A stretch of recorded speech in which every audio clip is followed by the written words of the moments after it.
توجہ میری طرف رکھیے گا، بات کی باری کرنے جا رہا ہوں۔ رب ذوالجلال نے پوری سورت کا نام سورہ محمد رکھا۔ کیا رکھا؟ سورہ محمد رکھا۔ اچھا، رب ذوالجلال نے سورہ محمد کو 26ویں پارے کے اندر رکھا۔ کون سے پارے میں رکھا؟ 26ویں پارے میں۔ عدد کے اعتبار سے دیکھا جائے تو سورہ محمد بنتی ہے 47ویں سورت۔ کون سی سورت بنتی ہے؟ پیچھے والوں کون سی سورت بنتی ہے؟ 47ویں سورت۔ اب 26ویں پارے میں 47ویں نمبر سورت کو رکھا۔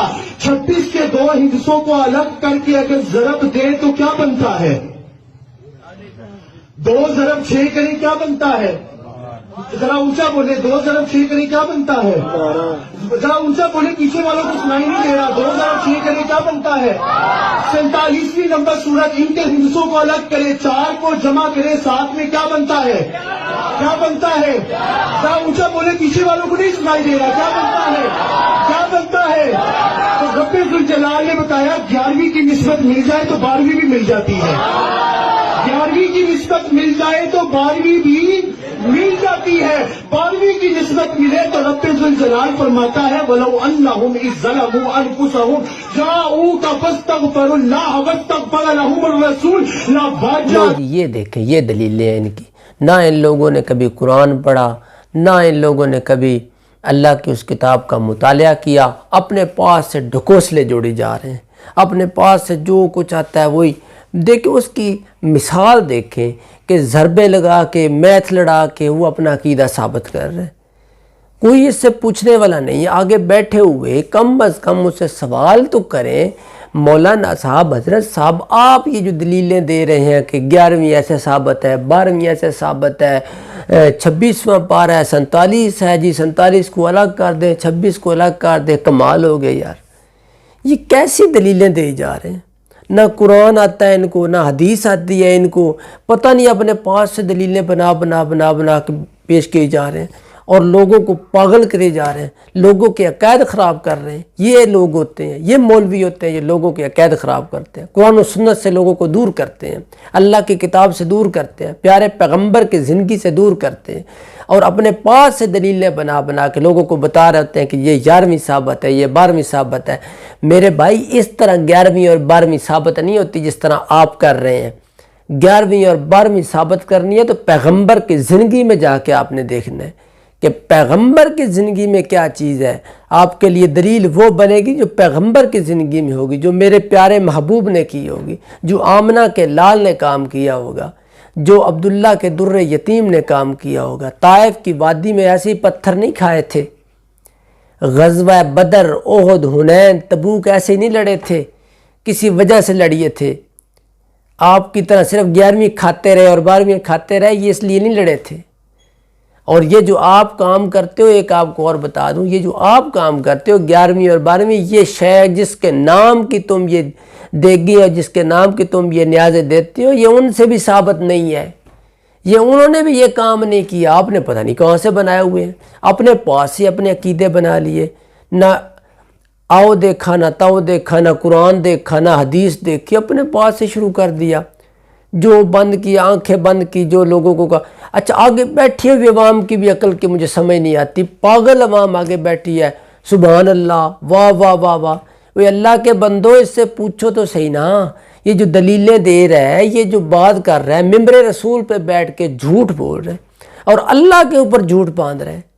آپ کبھی دیکھیں، یہ ویڈیو آپ نے سنی ہے بڑی غور سے، اللہ کے اوپر بھی جھوٹ باندھ رہا ہے کہ اللہ تعالیٰ فرماتا ہے، رب تعالیٰ نے کہا۔ اللہ نے کب کہا کہ آپ 6 کو 2 کے ساتھ ضرب دو اور 4 کو 7 کے ساتھ جمع کر دو تو تمہاری 11ویں اور 12ویں ثابت ہو جائے گی؟ یہ کس نے کہا ہے؟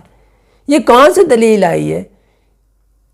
یہ کسی صحابی نے کہا ہے، نبی نے کہا ہے، تابعی نے کہا ہے، کسی امام نے کہا ہے؟ یہ کہاں سے آپ لے کے آئے ہو؟ اپنے پاس سے بنائی جا رہے ہیں، اور تم نے قرآن کو اور شریعت محمدی کو مذاق سمجھ لیا ہے، اور مذاق کے طور پہ لوگوں کو اس طرح کی دلیلیں دے کے لوگوں کے دماغ خراب کر رہے ہیں۔ تو خدا را، میں اپنے سارے تمام مسلمان بھائیوں سے گزارش کرتا ہوں، ایسے مولوی، ایسے لوگوں سے بچیں یہ جو آپ کو ضربے اور تقسیمیں دے کے دلائل دیتے ہیں، ان سے آپ بچیں، خدا رہے ان سے دور رہیں، اپنے عقائد کو خراب نہ کریں، اپنے عقیدے کو پختہ قرآن کے مطابق کریں۔ اس قرآن سے بڑی حدیث ہو ہی نہیں سکتی۔ میرے پیغمبر کی زبان اقدس سے یہ نکلا ہوا قرآن مجید ہے، یہ پیارے پیغمبر کی زبان سے نکلی ہوئی کتاب ہے، اس سے بڑی کوئی کتاب نہیں ہو سکتی، نہ اس سے بڑی کوئی اور بات ہو سکتی ہے۔ خدا را اپنی آخرت کو خراب نہ کریں، اپنی قبر کو خراب نہ کریں۔ صرف اور صرف آپ نے، کوئی بھی آپ کے سامنے مولوی ہے، پیر ہے، کوئی بھی بڑے سے بڑا بزرگ ہے، آپ کے سامنے کسی قسم کی کوئی بھی دلیل پیش کرتا ہے، اسے کہیں مجھے اس کی دلیل قرآن سے ثابت کر، کیونکہ میرے پیارے محبوب نے ساری زندگی قرآن کی دعوت دی ہے، اس کتاب کی دعوت دی جو اللہ نے اوپر سے اتاری تھی۔ کوئی اپنے پاس سے کتاب نہیں بنائی، نہ ہی کوئی اپنے پاس سے کسی قسم کی کوئی مثالیں پیش کی ہیں۔ مثالیں بھی وہ پیش کی جو میرے پیارے محبوب کو اللہ نے دی تھی، جو اللہ نے آپ کو سکھایا وہی میرے پیارے محبوب نے ہمیں بتایا، کوئی اپنے پاس سے بات نہیں کی۔ میرے محبوب تو بولتے بھی وہی تھے جو اللہ تعالیٰ اتارتا تھا، چلتے بھی ایسے تھے جس کا حکم اللہ دیتا تھا، بیٹھتے بھی ایسے تھے جس کا حکم اللہ دیتا تھا، اٹھتے بیٹھتے چلتے پھرتے کوئی بھی کام کرتے تھے، کھانا کھاتے تھے، باہر جاتے تھے، گھر آتے تھے، سب اللہ کی مرضی سے کرتے تھے۔ جس طرح اللہ تعالیٰ کہتا تھا میرے پیغمبر اس طرح کرتے تھے، اور آپ اپنے پاس سے دلیلیں بنائی جا رہے ہیں۔ تو میں آپ سے، تمام مسلمان بھائی جتنے بھی ہیں، ان سے میں یہی گزارش کروں گا کہ اپنی عقائد کو خراب نہ کیجیے گا۔ ایسے مولویوں کو جو اپنے پاس سے دلیلیں بنائی جا رہے ہیں، ان سے بچیں، اپنے عقائد کو خراب نہ کریں۔ اپنا عقیدہ خراب کرو گے تو اپنی قبر خراب کرو گے، قبر خراب کرو گے تو حشر خراب ہوگا، حشر خراب کرو گے تو تمہارا چارہ کوئی نہیں ہوگا۔ کل پیارے محبوب کو کون سا چہرہ دکھاؤ گے؟ پیارے محبوب کو کون سا چہرہ لے کے ان کے سامنے جاؤ گے؟ ان کو کیا بتاؤ گے کہ میں کیا کرتا تھا؟ آپ نے جو ہمیں کتاب دی تھی، میں نے کتاب کا مطالعہ کیا تھا، یہ اس کتاب کو میں ضرب تقسیم میں کروا کے تو میں اپنی عقیدے ثابت کرتا رہوں، میں اپنی 11ویں ثابت کرتا رہوں، میں اپنی 12ویں بھی ثابت کرتا رہوں، تو یہ پیارے محبوب کو کیسے دکھاؤ گے؟ تو اپنے دماغ کے ساتھ، اپنی عقل کے ساتھ ذرا سوچئے، اور ایسے مولویوں کے ڈھکوسلے سے دور رہیے۔ ان لوگوں کو مولوی نہیں کہا جاتا، مولوی تو ہوتا ہے مولا والا، جو مولا کی بات کرتا ہے، تو یہ مولوی نہیں ہوتے، یہ جاہل ہوتے ہیں، جاہل، جنہوں نے قرآن کو کبھی دیکھا بھی نہیں ہوتا۔ انہوں نے صرف الماری کے اوپر رکھا ہوتا ہے، سر پہ رکھنے کے لیے قرآن رکھا ہوتا ہے، قسمیں اٹھانے کے لیے قرآن رکھا ہوتا ہے، کل 40 پڑھنے کے لیے انہوں نے قرآن رکھا ہوتا ہے۔ انہوں نے قرآن کو یہ ختموں کے لیے بنا لی ہے، یہ قرآن ان کاموں کے لیے نہیں آیا تھا۔ قرآن تو اس لیے آیا تھا کہ آپ پڑھ کے آیات ان کو سناؤ، لوگوں کو آیات پڑھ کے سناؤ گے۔ آج دیکھیں نا، ہم یہ لوگ جو ہیں یہ خطبوں میں پڑھیں گے، خطبے جب بھی ہوتے ہیں یہ پڑھیں گے کل ان صلاتی و نسکی و محیای و مماتی للہ رب العالمین، بڑی بڑی سوریں لگا کے پڑھیں گے، لیکن کاش تم اسی آیت کا ترجمہ لوگوں کو بتاؤ، اس کی آیت کا ترجمہ، اس کا معنی لوگوں کو بتاؤ، لفظی معنی بتاؤ، تاکہ تمہیں بھی سمجھ آ جائے کہ قرآن کیا کہتا ہے۔ یہ آپ کو زبانی کلامی قرآن کی آیتیں فٹ کر کے بتاتے رہیں گے ایسے ہوا ایسے ہوا، لیکن لفظی ترجمہ کر کے دکھائیں، وہ آپ کو نہیں دکھائیں گے، ان کو پتہ ہے۔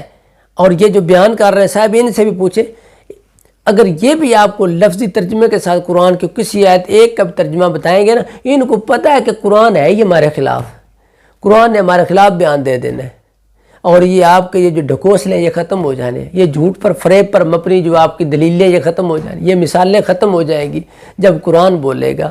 تو اس لیے ان لوگوں سے بچیے، اپنے ایمان کو محفوظ کیجئے، اپنے ایمان کو ان سے محفوظ کریں، ایسے لوگوں سے جو آپ کے ایمان کو، عقیدوں کو خراب کرتا ہے، جو ایسے عقائد بناتا ہے جس سے ہمارے ایمان کی پختگی جو اس کو اثر ہوتا ہے یا اس کو نقصان ہوتا ہے، تو ایسے لوگوں سے بچیے اور اپنے ایمان کو ان سے محفوظ رکھیے۔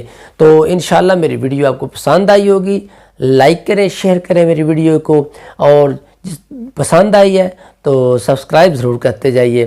لیکن میں آپ کو صرف یہ ضرور پھر بھی کہنا چاہوں گا کہ آپ مجھے لائک کریں نہ کریں، یہ آپ کا ضمیر اور آپ کا ذہن مانے یا نہ مانے، یہ آپ کے اوپر ڈیپینڈ کرتا ہے۔